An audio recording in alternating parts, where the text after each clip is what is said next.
स्वस्ति श्री गणेशाय नमः।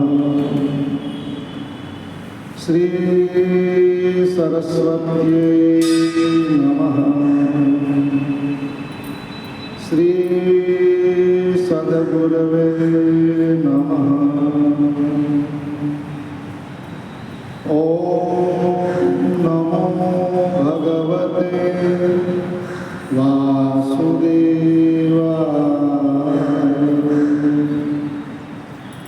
वक्रतुंड महाकाय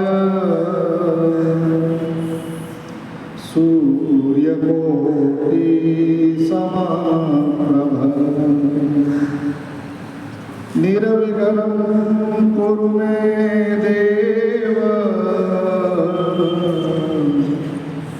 शुभकार्येषु सर्वदा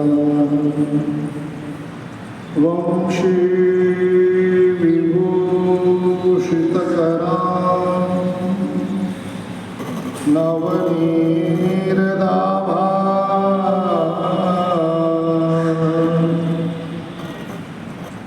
पीताम्बरा अरुणबिम्बफलाधरोष्टा पूर्णेन्दुसुन्दरमुखा अरविन्दनेत्रा कृष्णात् परं किमपि तत्त्वमहं न जाने। कृष्णस्त्वदीयपदपङ्कज पञ्जरान्ते अद्यैव मे विशतु मानसराजहंस।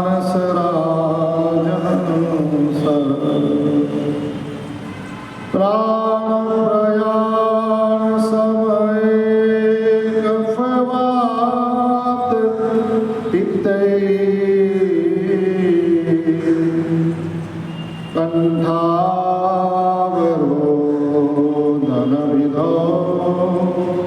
स्मरणं कुतस्ते। श्रीद्वारकेश भगवन् भुवनैकवन्द्य याचेतवाङ्घ्रियुगलं शिरसा विवन्द्य। संसारतापपरितप्तमिदं मनो मे स्वानन्दकन्द रसपानरतं कुरुष्व। बोलिए श्री द्वारिकाधीश की जय। श्री बालकृष्ण भगवान की जय। श्री रामचंद्र भगवान की जय। श्री सद्गुरु भगवान की। ओम नमः पार्वती पतये हर हर महादेव। हरे राम हरे राम राम राम हरे हरे।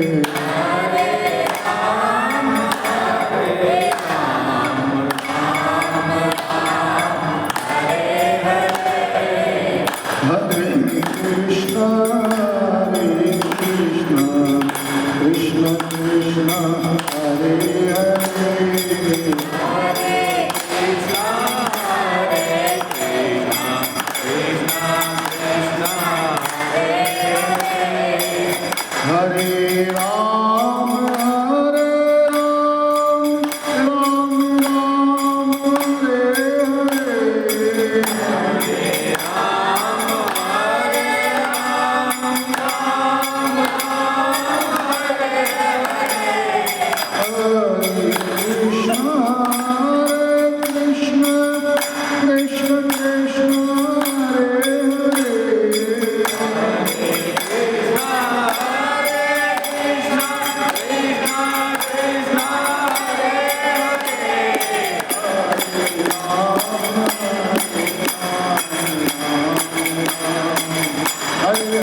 तापत्रय विनाशाय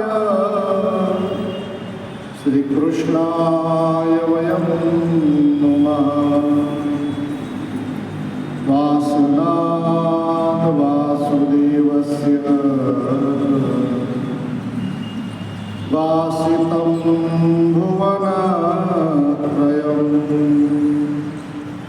सर्वभूतनिवासोऽसि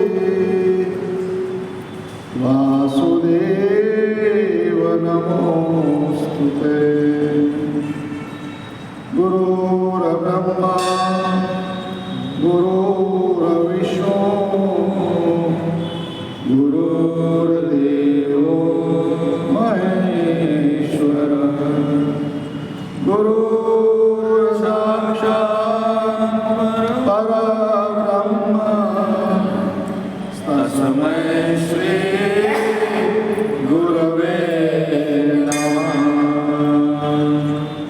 कृष्णं नारायणं वन्दे कृष्णं वन्दे व्रजप्रियं कृष्णं द्वैपायनं वन्दे श्रीकृष्णं वन्दे वृथासुतं श्रीकृष्णं वन्दे वृथासुतं। श्री गोवर्धननाथ की जय। श्री व्यास नारायण भगवान की जय हो। श्री सुखदेव जी महाराज की जय हो। श्री परीक्षित जी महाराज की जय हो। सब संतन की जय हो। सब भक्तन की जय हो। श्रीमद् भागवत ज्ञान यज्ञ सत्संग में सनत कुमार जी कहते हैं कि महाराज एकांत प्रदेश जहाँ 24 घंटा भक्ति प्रेम प्रवाह 24 घंटा जहाँ बह रहा हो, वहाँ उस प्रदेश में जाने के बाद वैर भाव मिट जाता है। मन में, बुद्धि में, चित्त में वैर भाव अपने आप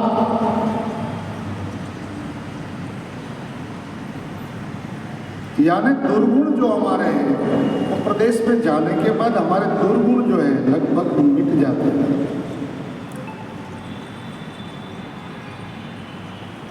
वो स्थान कथा के लिए योग्य है और बैठक के लिए भी, बैठना उठना। कल हमने देखा स्थान की पवित्रता, स्थान की असर मन पर होती है, तो स्थान की पवित्रता से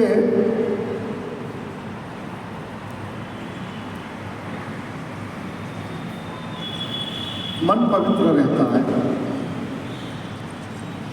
और मन पवित्र के बाद तन यानी शरीर की पवित्रता, शरीर की शुद्धि चाहिए, पवित्रता चाहिए। ये लोग कहते हैं कि मन चंगा तो पठत में गंगा, लेकिन कलिकाल में मन तंगा है सबका।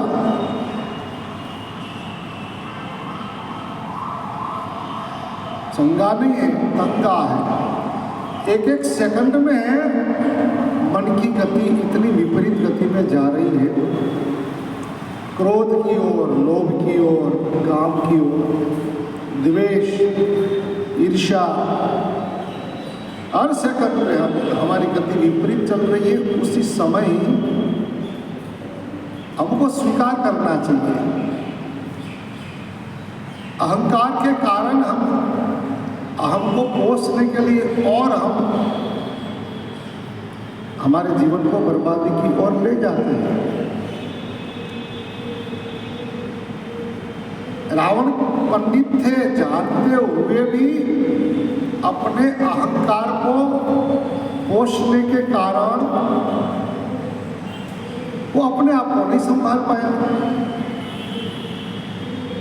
अरे पत्नी ने भी बहुत समझाया, भाई ने भी समझाया, स्वयं हनुमान जी महाराज गए, जय जय जय हनुमान गोसाई कृपा करो गुरुदेव की नाई। रावण के इष्ट गुरु भगवान शंकर भोलेनाथ, तो वो भोलेनाथ त्रिभुवन गुरु है। अब भोलेनाथ को पता लगता कि ज्ञानियों में ज्ञानी है भोलेनाथ, गुरुओं के गुरु है, देवों के देव है। तो भोलेनाथ ने मान ही लिया था, मतलब स्वीकार कर लिया था कि रावण को मैं नहीं समझा पाऊंगा। बार बार मुलाकात होती रहती थी, रावण को वो जानते थे। अब उसको समझाना है तो मुझे बदलना पड़ेगा। कभी कभी गुरु महाराज हमारे पर कृपा करने के लिए वो चाहते हैं कि डायरेक्ट में इस मुंह से मैं जब बोलूँगा तो शायद वो, अब ये इतने बीमार है कि वो नहीं सुन पाएगा, उसका कान बरोबर नहीं है, स्वस्थ नहीं है। तो वही भोलेनाथ ने अपना स्वरूप बदलकर हनुमान जी हुए।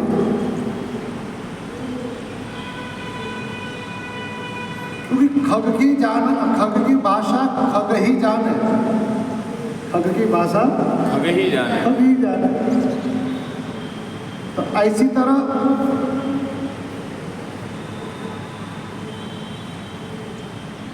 हनुमान जी महाराज ने बंदर का स्वरूप लिया। रावण के बारे में हमने देखा कि रावण मोह है, मोह, और मोह स्थिर नहीं रह पाता है अपने आप में।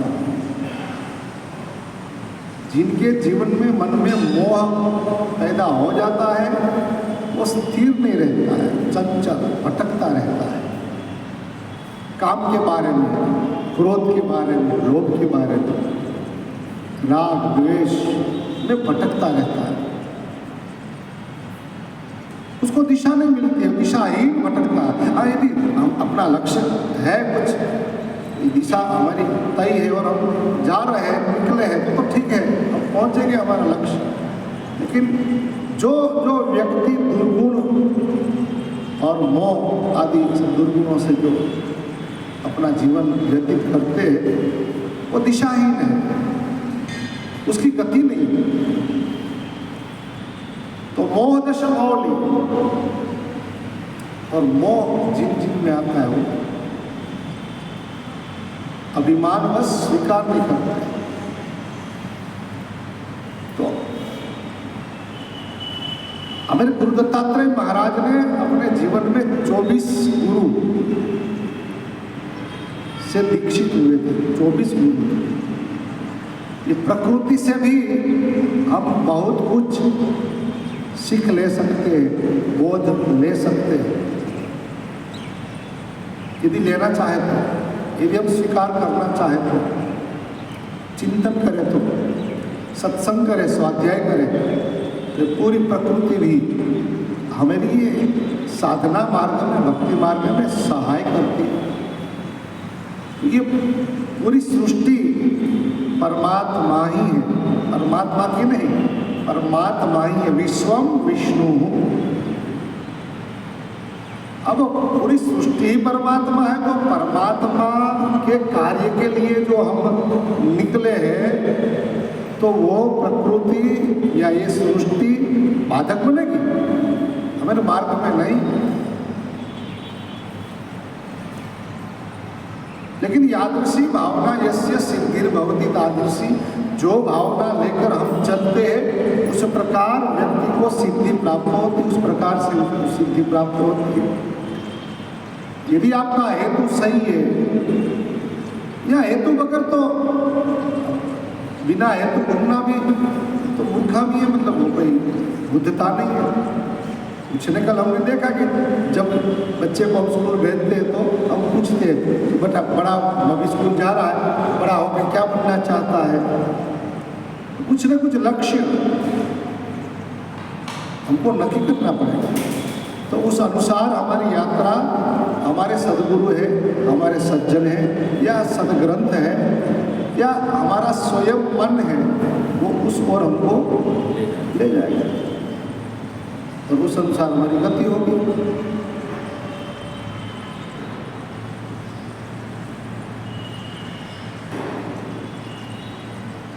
तो ये सत्संग के प्रभाव से, सत्संग का उस हिसाब से उस स्थान में जाने के बाद तुरंत हम सब सोचने लगते हैं कि ये ऐसे शुभ विचार जिंदगी में नहीं आए, सपने में नहीं आए, आज ये स्थान में प्रवेश करते ही ऐसे शुभ विचार।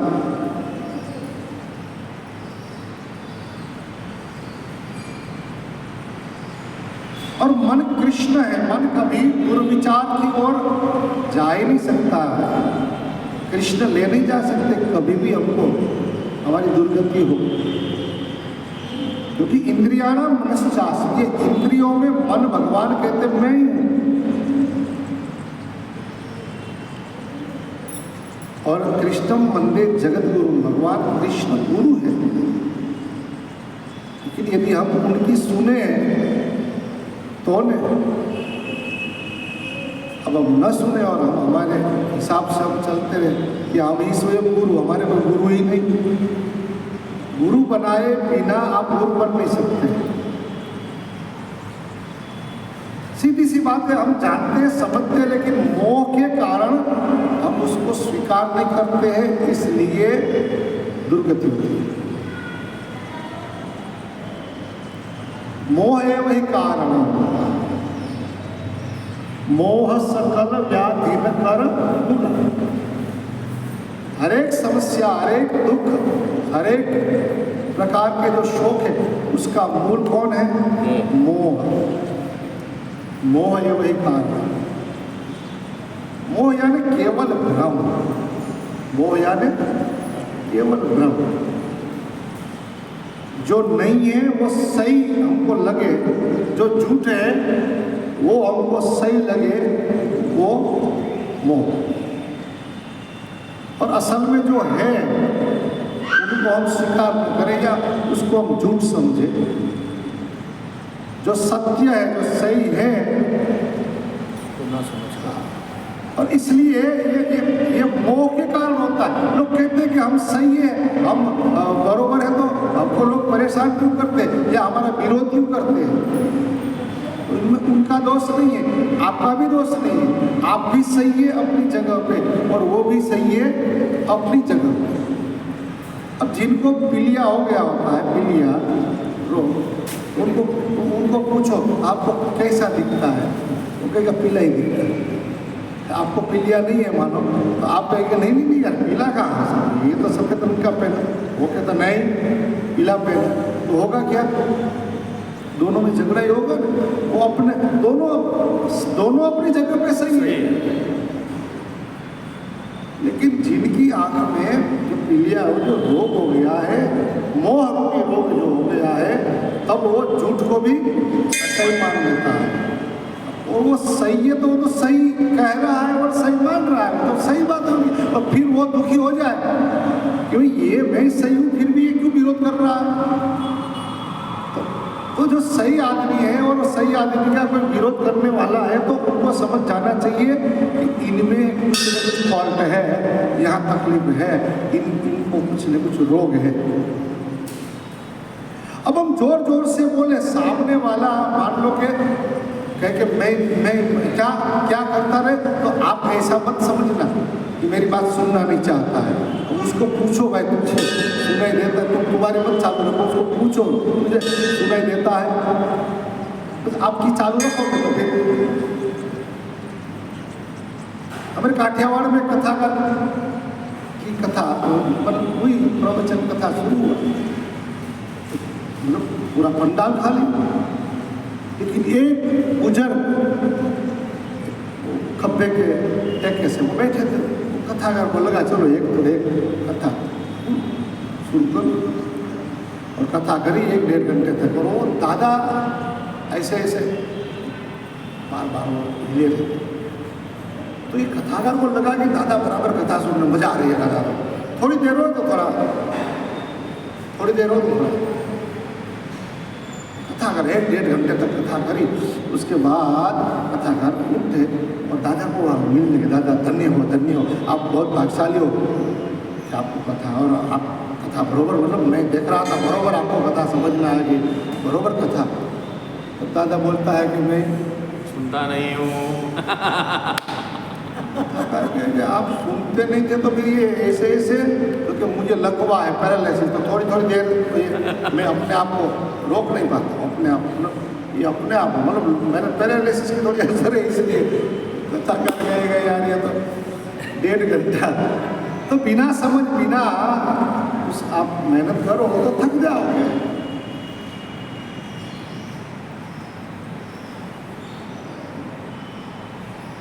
समझ कर यदि हम, तो वो सामने वाला रोगी है तो उनको पीला दिखेगा। और सद्गुरु क्या करता है, बस दृष्टि बदल देता है। दृष्टि में जो रोग है, काम, क्रोध, लोभ, मद, मोह, दंभ, ईर्ष्या, इसकी आंख में ईर्ष्या है, हम नहीं कहते। दृष्टि में जो ये सब दुर्गुण है वो निकाल देते हैं। अब पीलिया हो गया है तो डॉक्टर के पास जाओ, 8 दिन की 10 दिन की दवाई देंगे, वो अपने आप पीलिया मल मूत्र मार्ग से निकल जाएगा, जो रोग है वो निकल जाएगा। और फिर 8 दिन के बाद दोनों मिलेंगे तो क्या कहेंगे, तो पीलिया वाला ऐसा कहेगा भाई पीला दिख रहा है नहीं, और दोनों फिर पेट पड़ेंगे नहीं। बस इतना ही ये सत्संग में से हमको समझना है कि ये दृष्टि जब हमारी सुधर जाए, और जब तक हम सद्गुरु या सदग्रंथ के पास नहीं जाएंगे तब तक हमारी दृष्टि में से जो पीलिया है वो नहीं मिलेगी। और सद्गुरु ऐसी कृपा करेंगे कि बस फिर अपने ही रंग में एक ही रंग रहेगा और कोई नहीं रहेगा। तो कहते रहे कि राजा का युवराज 16 साल 17 साल का युवराज एक मेले में गए थे, तो एक कुछ लाल कलर के वो बढ़िया सा कुछ चित्र देखा लाल कलर, तो लाल कलर पसंद आ गया उसको, मतलब तो घर आ मतलब आए उसमें अपने महल में। तो पिताजी को कहा, राजा को कहा, पिताजी हाँ है मेरा रूम है ना पूरा लाल करवा दो, पूरा लाल। राजा ठीक है चलो पूरा लाल करवा दो। फिर दूसरे तीसरे दिन कह गए यहाँ ठीक मेरे कमरे में तो मैं 5 घंटा 6 घंटा 7 घंटा सोता हूँ, बाहर निकलता हूँ जहाँ जहाँ मैं मतलब मेरा मतलब पूरा राजभवन अंदर का पहले पूरा लाल करा था। राजा का ठीक चलो भाई लाल करा। फिर कभी कभी बाहर निकलना अंदर आना मतलब हुआ तो कभी ये पूरा बाहर से भी राजमहल पूरा लाल लाल चाहिए। अब राजा थोड़े अंदर से नाराज तो हुए कि क्या लाल लाल लाल लाल। इकलौता बेटा राजा कहा ठीक है चलो भाई, आदेश दिया से पूरा लाल। अब मित्रों के साथ थोड़ा नगर यात्रा में निकले राजकुमार, 8 दिन में निकलते थे, अंदर तो ठीक चलो अपने हिसाब से लाल सब हो गया, लेकिन बाहर निकला कि ऐसा है मेरा मेरे राज्य में मतलब ऐसे प्रजा को भी मतलब सबको मतलब लाल हो। राजा को आगे पिताजी पूरी नगरी लाल कलर से यार परेशान कर दिया।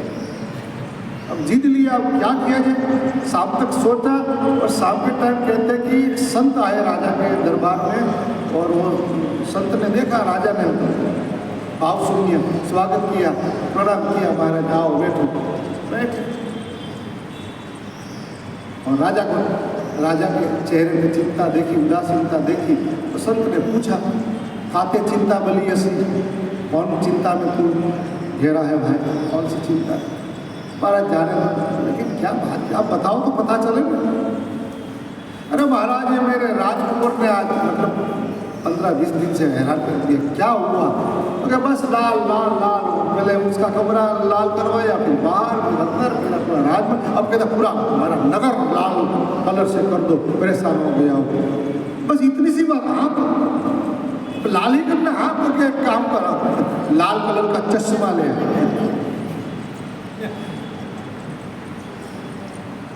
कहते यार कहाँ, बस इतनी सी बात और कुछ नहीं है, समस्या को हम बड़ी बना रहे बिना समझे।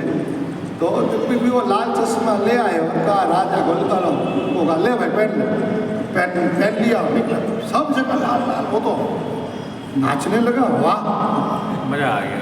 राजा कहते कि अभी तक 10,000 रुपया खर्च किया फिर भी ये राजी नहीं हुआ है, 10 रुपये में हो गए।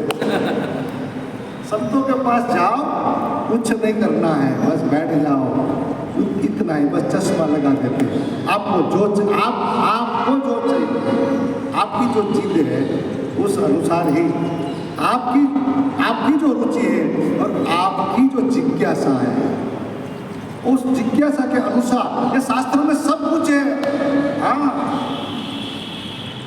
शास्त्र में सब कुछ है।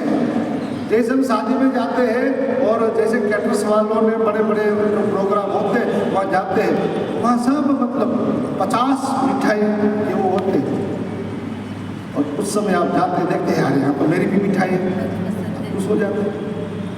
लेकिन हम करते हैं क्या, वहाँ 50 मिठाई देखे 50 के पर टूट पड़ते हैं, 50 पर सब ले लेते हैं और फिर खा नहीं पाते, आधा फेंक देते हैं। अपराध है। इनमें से आपको जो पसंद है वो खाओ, क्योंकि वहाँ तो हर प्रकार के लोग आएंगे, वो बड़ा समारोह है तो हर प्रकार के लोग आएंगे। हम वहाँ प्रयागराज में 2013 में जो बड़ा कुंभ का मेला लगा, तो वहाँ कुछ मुरारी बाबू की कथा में हमको भी बुलाया गया था, हम सब गए थे और व्यवस्था देखो बाप रे। मेरे साथ एक सज्जन आए थे, सुबह में नाश्ता हर प्रकार का, खाखरा चाहिए खाखरा, थेपला चाहिए थेपला, इडली संभार, मतलब हर प्रकार। लगभग सुबह में नाश्ता 10 से 12 प्रकार के नाश्ता लगाए। तो मेरे साथ जो थे उनको बोला इसमें जो आपको जो अनुकूल हो वो लेना, ऐसा जरूरी नहीं सब ले लेने। नहीं अब पापा इतना बनाया है तो हर भाई, तो दोपहर को भी ऐसे, शाम को भी ऐसे, तीसरे दिन आधे बीमार हो गए। वहाँ हर प्रकार के ठंडे पीने, ठंडी इतनी ठंड उसमें बोल रहे। अब देखो देश विदेश वाले सब आने जाने वाले सब थे, वो सबको देखते हुए व्यवस्था थी। तो वो सोडा भी पीने लगे। वो घर पे जो नहीं खाया नहीं पिया, हमारा वो है कि हम जैसे घर पे रहते हैं ऐसे जाओ बाहर, खास करके अनजान प्रदेश में आप जाते हैं और दूसरा आपको 5-10 दिन रुकना हो, वहाँ तो स्वास्थ्य का पहले ख्याल है, तो उस अनुकूल आप रहोगे तो कोई टेंशन नहीं। और बाद में तो वहाँ से हम निकले तो वहाँ इतनी व्यवस्था थी कि हमको रास्ते में भी खाने के लिए वो लोगों ने डिब्बा दिया था पास। लेकिन ये लोगों ने तो उपवास करना पड़ा। हमने कहा कि 9-8 दिन आपने वहाँ खा लिया ना, अब आपको उपवास करना पड़ा, क्योंकि तबीयत ही ऐसी होगी कि न संभाल पाते थे। आधा प्लेट लेना, आधा ऐसे अविवेक से खाना। पहले अपने शरीर के लिए तो आप सोचो भाई, और बाद में दूसरे के लिए भी सोचो कि हम फेंक देते हैं जो खाना। हमारे डोंगरी जी महाराज वहाँ तक कहते थे कि ये जो आप जूठा जो फेंकते हैं ना, वो आपके नसीब का था। मान लो कि आपने ले लिया और जो फेंका है ना वो भी आपका उसमें भी आपका नसीब आगे चल रहा, वो खाना आपको आने वाले समय में वही खाना मिलेगा। हमने कई बार देखा है कई लोगों को वैसे कूड़े में से भी वो निकाल के खाते हैं। तो मेरे डोंगरी कुमार कहते थे कि मान लो कि ये जन्म में प्रारब्ध नहीं रहा तो अगले जन्म में आपको जो आपने गटर में फेंका है तो गटर का कीड़ा बन के वो खाना है। आपने कचरा पेटी में कूड़े में डाला है तो कूड़े में भी कई जीव हम देखते हैं, तो वही जीव जो कूड़े में जो फेंका है वही जीवात्मा को कूड़े में वो शरीर लेना पड़ता है और वो खाना पड़ता है। इसलिए हमको चाहिए खाने के टाइम हमने मेहनत किया है या हम कमाए हैं या हम लाए हैं, बोले पकाए थोड़े आपने, ये चावल धान जो है पकाए थोड़े हमने। एक दाना हम धान का जो डालते हैं 50 दाना बन जाता है, कौन बनाता है? और हम बनाना चाहे तो भी वो शरीर को नुकसान करता है। अभी डुप्लीकेट चावल आए, प्लास्टिक के चावल आए ना, कई ऐसे हम डुप्लीकेट, लेकिन वो उसमें विटामिन प्रोटीन कुछ नहीं होता, न स्वाद होता है। तो ये बर्बादी के रास्ते पे जो आज हम सब जो समृद्धि करके हम विकास करते, जो बकवास कर रहे हैं, बोले विकास हो, सर्वेत्र सुखी में संतु, हमारे ऋषियों की भावना वही रही है, ऐसा थोड़ा है। अब लोग कहते हैं कि ऋषि मुनि है, मतलब ये पहले बुजुर्ग लोग कैसे होंगे, कितने हैरान परेशान होते थे, अब देखो हम कैसा जलसा कर।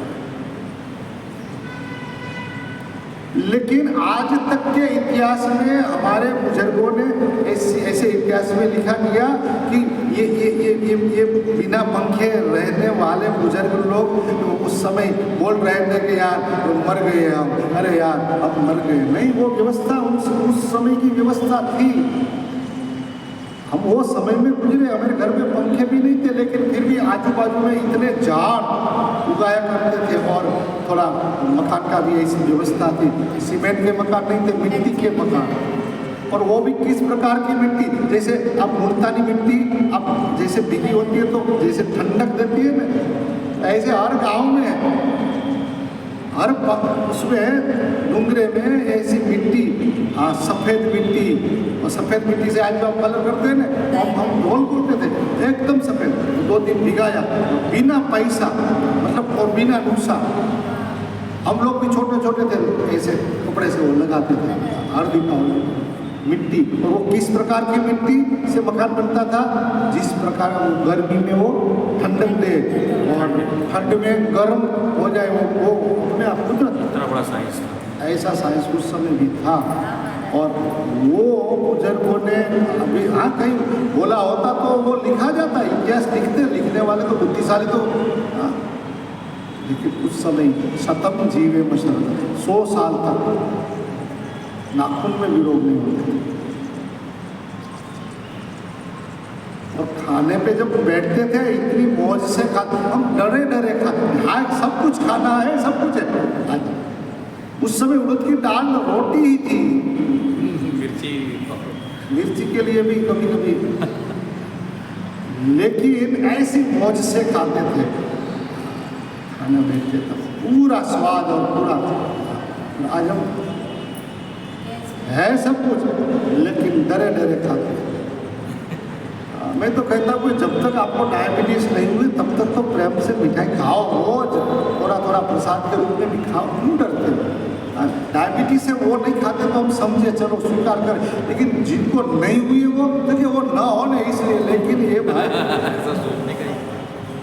अरे अमुक लोग तो हर महीने जाके चेकअप कराते, हर महीने जाके चेकअप। हमारे बाप दादा की क्या, हमने अभी तक कोई ऐसा बिना वजह हाँ कुछ ऐसा मान लो कि 2-3 दिन ऐसा ताव आ गया, बुखार आ गया और नहीं मिलता, डॉक्टर ने कहा तो चलो हम मानते हैं, 1-2 बार हमने चेक कराया ऐसा, जब बहुत ज़रूरत पड़ी तो, नहीं तो कभी भी खून चेक हमने भी नहीं कराया, हमारे बाप दादा ने कभी नहीं कराया, तो भी चलता।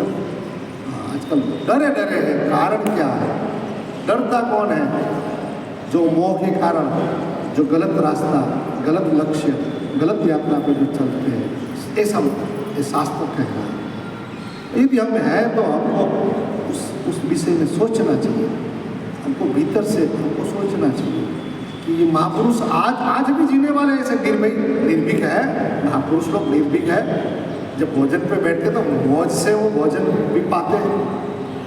अब जब सोने के लिए जाते हैं तो 1-10 सेकंड के अंदर समाधि लग जाती है, और हम पूरी रात करवट बदल के रात बिताओ में फिर भी गोली लेनी पड़ती है।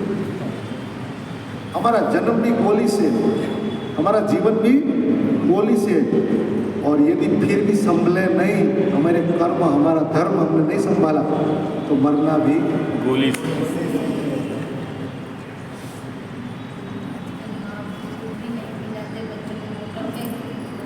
नारायण नारायण।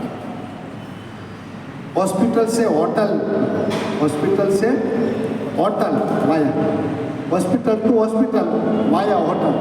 आज घर भी होटल जैसा हो गया है, घर भी होटल जैसा हो गया। तो जन्म हॉस्पिटल में और लगभग वेंटिलेटर पे मरण भी। तो hospital to hospital via hotel. और जितना होटल जैसा या जितना आपके मन में होटल घूमेगा उतनी ही दवाई की बोतल।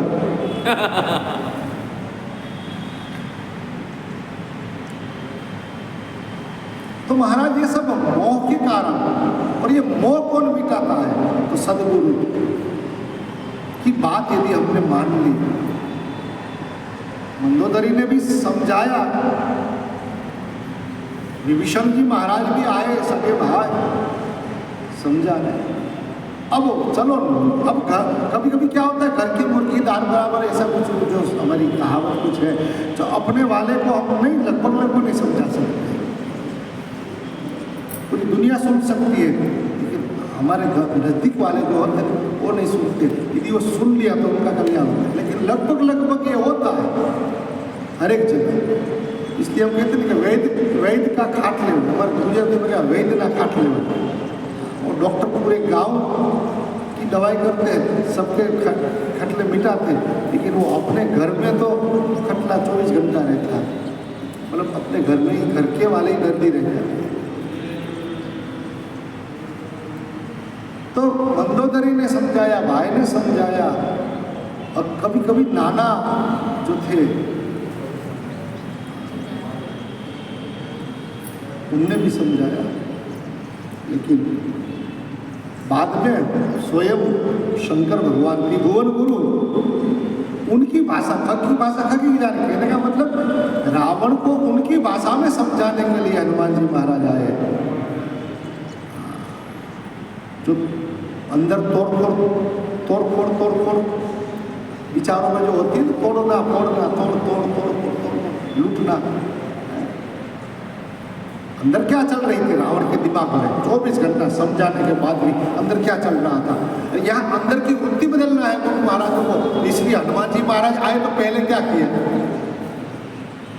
पहले समझा जाए हनुमान जी रावण को? नहीं, पहले तोड़ फोड़ करी, उलटी पुलटी सब लंका जाए उनकी भाषा में। पहले अभी नहीं किया, तू जो कर रहा है पहले, हाँ उनकी भाषा में उनको समझाना पड़ता है। तो पहले क्या किया?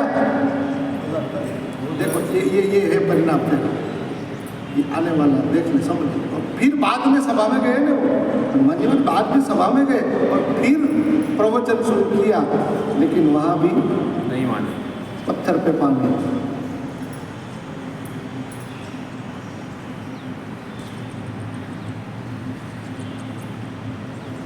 करत अभ्यास से जड़मत होत सुजान, रसरी आवत जात है सिल पर परत।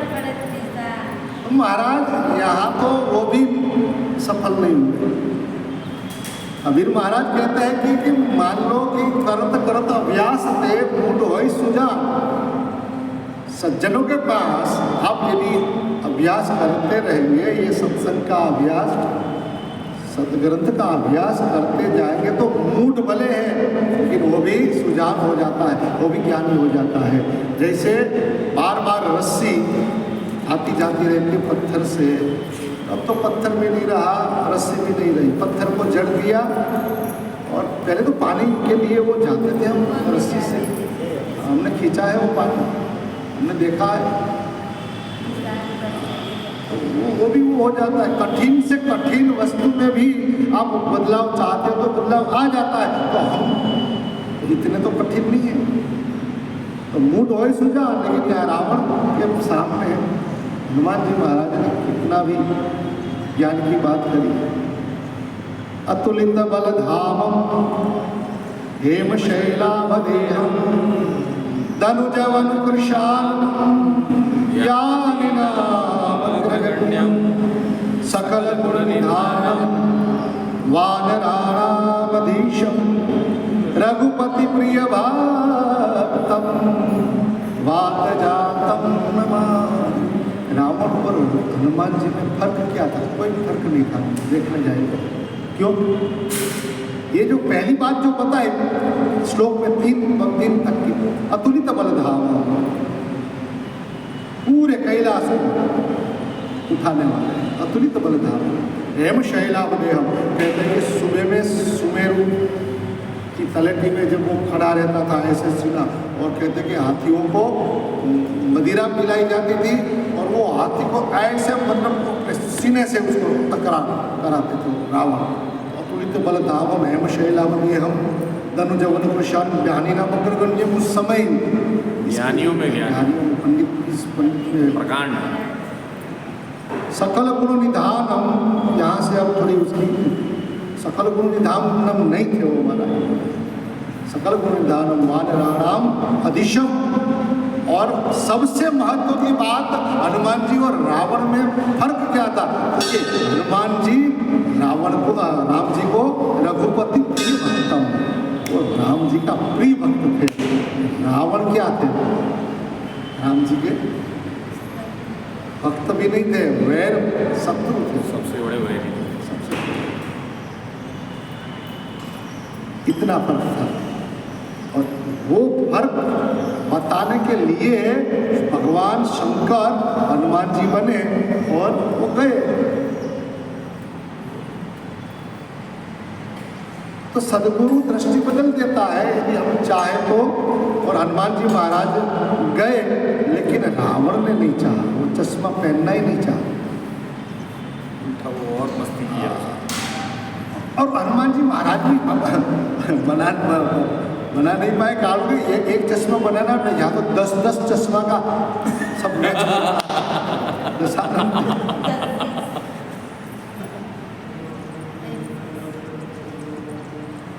20 नजर को एक करना, वो भी थोड़ा, क्योंकि ये चश्मा बनाए तो इसका नंबर भी बरोबर चेक करते करते 10वें तक जाए, एक वाला फिर वहाँ बढ़ जाता है नंबर, फिर यहाँ घट जाता है, घटवत कुछ निश्चित नहीं कर पाए थे हनुमान जी। तो यदि संत के पास हम जाए तो संत दृष्टि बदल देता, मतलब हमारी आंख में जो मोह भरा, वो केवल मोह और कुछ नहीं है। और ये मोह के कारण आप बंधन में हमको बांधा किसमें है? मोह। और मोह बस ये केन प्रकार ने अपने बस में ही रखना चाहता है। मोह का लक्षण वो है, वो मुक्त नहीं करता है। इसलिए रावण भी भक्ति क्या करती है? मुक्त है और मुक्त करती है। अब मुक्त है वो मुक्त कर सकेगा, लेकिन रावण को मुक्त होना था, लेकिन भक्ति को तो अपने कब्जे में बनाया, उसको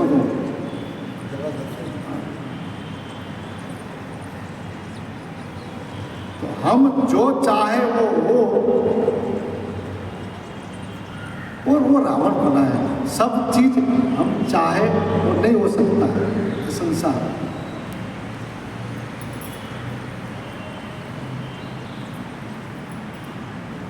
और ये मनोभावना जो है, तो ऐसे स्थानों में हम जाएंगे तो मन की जो भी विकृति है वो अपने आप शांत हो जाता है। और इसके बाद यदि आप कथा सत्संग सुनेंगे वो जगह पे, तब आपका ज्ञान और वैराग्य जो सुसुप्त है वो जागृत बनेगा। इसलिए यहाँ कहा कि महाराज ये अपूर्व रस्म कथा ऐसे स्थान में कि जहाँ वैर भावना बिल्कुल नष्ट हो, और वही स्थान में आप बैठेंगे तो आपका मन भी पवित्र हो जाएगा। मन पवित्र हो जाएगा तो आपका शरीर भी पवित्र रह जाएगा। देखिए मन का तो सब है। यदि मन आपका संभल गया, आप मन पवित्र हो गया, तो मन विचार करते हैं, और मन पवित्र है तो कौन सा विचार करेगा? पवित्र विचार करेगा। और वही पवित्र विचार इस शरीर को कहाँ ले जाएगा? पवित्रता की ओर। तो पहले स्थान, फिर मन, आया तन, यानी शरीर। शरीर की पवित्रता भी उतनी ही जरूरी है। अरे स्नान से पवित्र तो होता है, लेकिन स्पर्श से भी पवित्र अपवित्र की बात है। न करने के व्यक्तियों को या कोई भी उस शरीर को आप यदि स्पर्श नहीं करेंगे तो भी अपवित्रता आती है। और मैं तो वहाँ तक कहूँ कि यदि हम अपवित्र हैं तो कोई पवित्र पुरुष को भी हम स्पर्श न करें।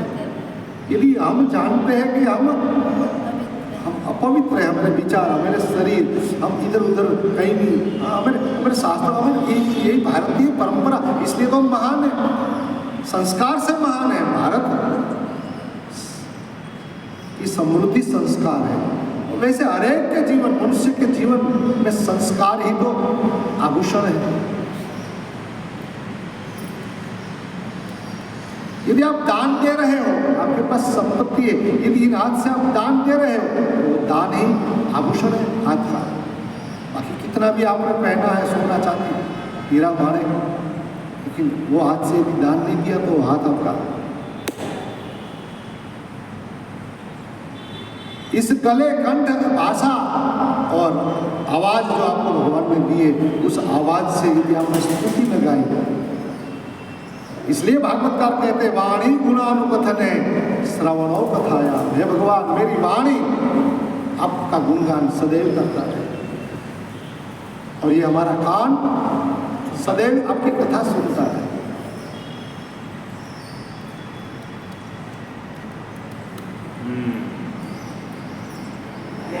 तो हम यदि हम जानते हैं कि हम अपवित्र है, तो ऐसे पवित्र महापुरुषों या पवित्र मूर्तियां जो है हमारे भगवान की, उनको स्पर्श करने की भूल ना करें, तो हम अपराध में आते हैं।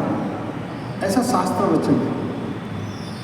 तो भारतीय परंपरा के अनुसार हमारा जीवन जो हो जाए तो हम मुक्त ही हैं। और ये संस्कार से, ये सब सदग्रंथों में और सदगुरु के पास जाने से ही ये सब संभव है।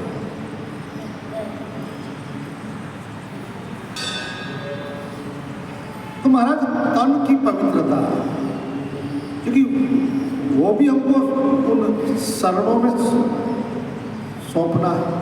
तन मन धन, श्री जी के शरणों में तन मन धन सब कुछ है तेरा।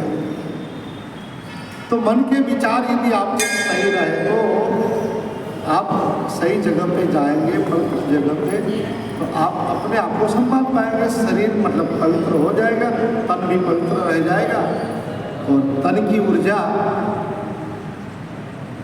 के हिसाब से स्थान, मन, तन, और फिर आया आसन। आसन यानी बैठक। आपकी बैठक इधर उधर नहीं होगी, आपकी बैठक सही जगह पे होगी। आसन की शुद्धि, हम कर्मकांड में पूजा पाठ कराते, शुरुआत में ये 4 शुद्धि कराने के बाद हम प्रवेश करते पूजा में। ये चारों शुद्धि जरूरी है, साथ में चारों पवित्रता जरूरी है, क्योंकि आसन का भी बहुत महत्व है। उठक बैठक का, आपकी उठक बैठक किसके साथ है? जिन व्यक्ति के साथ आपकी ज़्यादा उठक बैठक है तो उसका रजोगुण तमोगुण आपको पता भी नहीं चलेगा, आपको पता भी नहीं चलेगा। कई बार ऐसे देखे हमने कि दुष्ट से दुष्ट व्यक्ति भी कई संतों के पास बैठे, कई सज्जन के पास बैठने के बाद वो सज्जन बन गए। उसकी ऊर्जा जो है आप में होती है। और कई ऐसे संत या सज्जन ऐसे कि दुर्जन के संग के कारण वो पूरा बदल जाता है। मेरे शास्त्रों में आप दर्शन कर सकते हैं, स्वाध्याय करें जरूर, थोड़ा चिंतन करें। ये स्थान का मतलब आसन का भी प्रभाव है। इसलिए एकांत सुखम आश्यता, हमारे उपनिषद में ऋषियों ने कहा कि कोई ऐसे अच्छे सज्जन मिले तो उसका संग करो, उसके साथ आसन जमाओ, बैठो। लेकिन कोई न मिले तो एकांत सुखम आश्यता, एकांत हो जाओ। और कोई व्यक्ति अपने आप को धोखा नहीं दे सकता। कोई व्यक्ति अपने आप को अपने आप को धोखा नहीं दे सकता, और कोई अपन को धोखा दे सकता है, लेकिन आप यदि एकांत में अकेले हो गए तो अपने आप जो है वो तो बने रहोगे, जो है आप वो बन रहे रहोगे। इसलिए एकांत के सूत्र आशीर्वाद एकांत में होता है। तो महाराज ऐसे वातावरण बन जाएगा, वहाँ क्या होगा, पुरस्तम निर्मलम चैव जरा जीर्ण कलेवरम तद्वयम च पुरस्कृत्य भक्ति तत्रागमिष्यति। वहाँ कौन आएंगे, ऐसे पवित्र जगह पे गंगा यानी भक्ति। अब भक्ति में, भक्ति के तट पे बैठ जाओ, और भक्ति से क्या होगा तो कि आनंद नाम का तट एक विस्तार हो जाएगा, आनंदम नाम का। और वो जगह पे वो जो भी व्यक्ति जाएगा अपने मन की वैर भावना जो वो मिटा शांत हो जाएगी, मिट जाएगी। और ऐसे जगह पे ज्ञान कथा जो है अपूर्व होती है, रसरूप होती है। और वहाँ जाके आप बैठ जाओगे तो वहाँ जैसे कथा शुरू होगी तो जो आपके जीवन के जीर्ण शीर्ण मतलब विरुद्ध जो हो गए है ज्ञान और वैराग्य, जो उठ नहीं पाता है अपने आप, जो नहीं पहुँच पाता है, जो नहीं काम कर पाता है, वो क्या होगा तो कहते हैं कि पुरस्तत्रम निर्बलम चैव जरा जीर्ण कलेवरम तद्वयम पुरस्कृत्य भक्ति तत्रागमिष्यति। उसको आगे करते हुए, कौन आगे करे, वो भक्ति, वो भक्ति ही उन दोनों को आगे करेंगे, पुरस्कृत्य आगे करके भक्ति महारानी वहाँ आगमिष्यति, आ जाएगी। यत्र भागवती वार्ता तत्र भक्त्यादिकं व्रजेत तथा शब्दं समाकर्ण्यं तत्रिकं तरुणायते। ऐसे जहाँ जहाँ भागवत कथा होती है वहाँ भक्ति सबसे आगे आ जाती है, वहीं भक्ति आती है। और कथा शब्दम समाकर्ण्य, कथा के एक एक शब्द सुनते सुनते तत्रिकम तरुणायते, और तीनों तरुण हो जाएंगे, युवानी आ जाएगी। और तीनों तरुण, भक्ति महारानी तो तरुण ही मतलब युवानी है। और ये दोनों कथा शब्द सुनते ही, कथा के एक एक शब्द सुनते ही तो ज्ञान और वैराग्य में भी तारुण्यता आ जाएगी। और तारुण्यता जब तक हमारे हृदय में कारुण्यता नहीं आती है, कारुण्यता नहीं आती है, तब तक तारुण्यता नहीं। और कारुण्यता जहाँ नहीं है वो जरा जीर्ण कलेवरम, कैसा हो जाता है, भले जुआन है तो टूटा। और जिनके हृदय में करुणा कारुण्यता आ जाती है वो तारुण्यता, वो तरुण ही रहता है। या तरुण मतलब तरने वाला, तरुण युवान नहीं, जुआन शब्द नहीं, तरुण शब्द है। तरण कुंड, तैरने का जो कुंड उसको तरण कुंड, हमारी भाषा में तरण कुंड कहते हैं। जैसे स्विमिंग पूल आपको इंग्लिश में कहते हैं तरण, तरुणा से तरुण से तरण, तो तरने वाला और तारने वाला। पहले तरने वाला हो जाएगा जो करुणता जिसके हृदय में आ जाएगी, कारुण्यता, वो तारुण्यता उसकी बनी रहती है। और तारुण्यता यानी युवा नहीं, वो हर समय स्फूर्तिला रहता है। वो कारुण्यता कब आती है, कारुण्यता कब आती है तो जो करुणा करने वाला है, कौन है तो कन्हैया भगवान, करुणा करने वाला कौन है, तो उनको आप सुनेंगे, उनको आप सुनेंगे तो कारुण्यता अपने आप आएगी।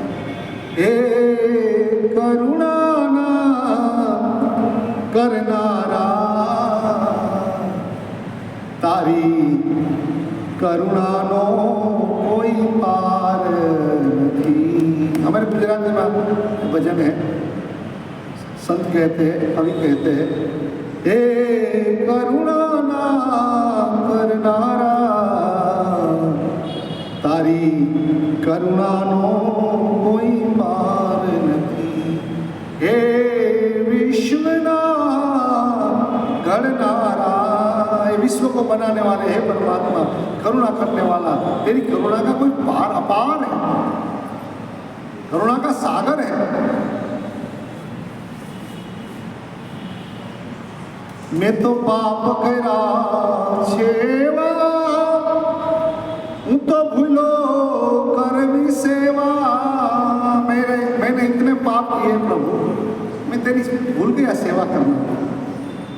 यहाँ मेरा जन्म तेरी सेवा के लिए हुआ, लेकिन मैं सेवा करना भूल गया। मैं तो पाप करा छेवा, हूँ भूलो करवी सेवा।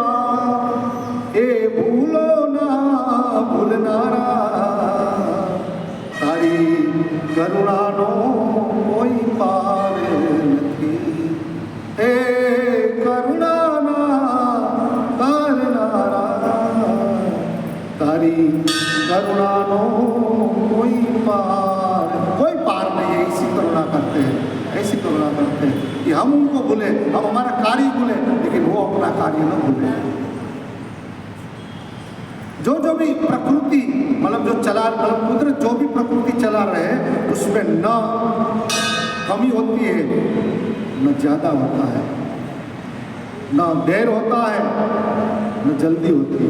अपने समय से, अपने हिसाब से सब सुचारू रूप में सुव्यवस्थित चल रहा है। हम भूले हैं लेकिन वो नहीं भूले। ऐसे करुणा के जो आधार, करुणा की जो करने वाले, उसके चरित्र को सुनेंगे आप, कैसे करुणा के, तो क्योंकि वो भगवान ऐसे करुणाशील है। अहो वकीयम स्तन कालकूटम जिगांसया पाये साध्वी लेभे गतिम। जो बकासुर की बहन बकी यानी पुतना कृष्ण के दर्शन के लिए गई थी, कृष्ण को अपनी गोद में मतलब नहीं गई थी मौसी बन के, लेकिन धन में जहर, वो भी कालकूट नाम का जहर, ऐसा जहर के उसकी खाली ज्वाला भी लग जाए न मर जाएगा, ऐसा खतरनाक। वो जहर लगा के धन में गई पुतना, मतलब मारने के लिए गई थी, लेकिन विधाता से पहले गई। छठवां दिन था, विधाता शाम को रात में आती है, सुबह में आ गई विधाता से पहले, भाग्य लिखने से पहले। विधाता से पहले धात्री बन के गई। ले बेगतिम धातुगताम, तो धात्री बन के गई, लेकिन ले बेगतिम उनने भी क्या प्राप्त किया? गति प्राप्त की। उनको भी गति दी भगवान ने, मतलब मारने वाले को भी तार दिया। इतने दयालु, कम्बा दयालु शरणम प्रपत्ति। महाराज हम किनके शरण में जाए, आपको छोड़।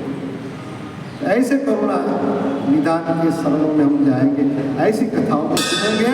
वो कथा सुनते सुनते हमारी कठोरता जो हृदय में है, जो वैर भावना है, वो वैर भावना अपने आप मिट जाएगी। हृदय में करुणा प्रकट होगी, और जहाँ करुणा है वही परमात्मा। वो हर एक शरीर में, हर घट में है, लेकिन वो अप्रगट है, वो प्रकट हो जाएगा। तो ज्ञान वैराग्य तो तारुण्यता मिलेगी, और वही तारुण्यता कारुण्यता में परिवर्तित हो जाएगी, और वही कारुण्यता कृष्ण को प्रकट करेगी। यहाँ सनत कुमार आदि ऋषियों ने कहा, महाराज हम यहाँ कथा करेंगे, और नारद जी महाराज ने भी कहा ज्ञान यज्ञम करिष्यामि, ऐसा ज्ञान यज्ञ हम जरूर करेंगे। और अब आयोजन बन गया है, पंडाल वालों को ऑर्डर दे दिया है, और वहाँ सब मंच तैयार हो रहा है। कल सुबह हम फिर इस कथा को आगे बढ़ाएंगे। भज मुरली मनोहर, भज मुरली मनोहर।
कृष्ण कन्हैया की जय। भवे भवे यथा भक्ति भवे भवे यथा भक्तिः आदयोस्तव जायते आदियोस्तव जायते तथा कुरुष्व देवेश देवेश नाथस्त्वं नो यतः प्रभो नाथस्त्वं नो यथा प्रभो नाम संकीर्तनं यस्य नाम संकीर्तनं यस्य सर्वपापप्रणाशनं सर्वपापनाशनं प्रणामो दुःखशमनं प्रणामो दुःखशमनं तं नमामि हरिं तं परं नमामि हरिपरं तं नमामि